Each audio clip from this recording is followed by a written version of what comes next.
Good morning guys. Ngayong umaga nandito tayo sa likod bahay at meron pala tayong update regarding dito sa ating Chinese bamboo na to.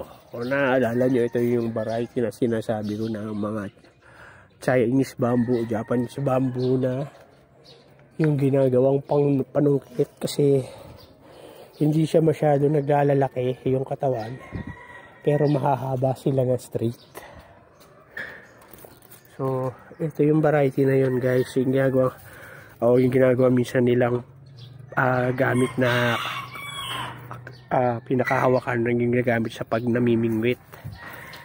So, lalo kung mga Chinese movie, mga nakita nyo, Japanese movie, ito yung variety na yun guys. So, napansin ko, simula nung tinanim ko siya, kasi siyempre, nung bagong tanim natin siya, lagi natin siyang dinidiligan. Kaya, nung time na lagi siyang basa, ayan, ito yung unang tumubo. Tapos after niya, sumunod to, ito yung mas mahaba. So tapos after ng pag-ano, kasi ko, buhay na siya, madalang ko na siyang diligan. Pero sabi ko, ba't hindi siya lumalago o dumadami, tinagkakaroon ng usbong. Pero ito nga lately, ito lang napansin ko.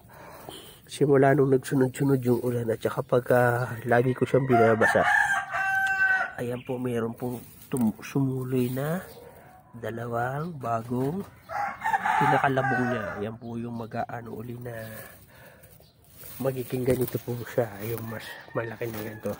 So ngayon po, at saka kagandahan, this time medyo mas napansin ko, mas mataba na yung niya, yung pinakasanga na o yung pinakatubo niya guys, kaysa doon sa nauna na ito na itong isa na to. Ayan, ito medyo mahaba na to. Ito, mas mataba yung naging usbong nito. So, ibig sabihin, medyo mas malaki siya dito sa na to. So, ayan, sana magtuloy-tuloy na siya. Gagawin natin. Dahil ngayon, napansin ko na mas madali pala siyang tumutubo pagka laging basa. So, gagawin natin, babasain natin siya lagi araw-araw.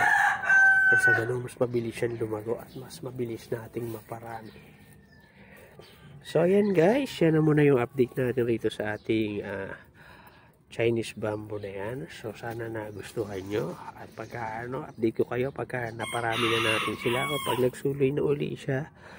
At pagka medyo lumayo-layo na rito yung tubo, try natin na kukain siya at itanim ng panibago para mas mabilis silang dumami.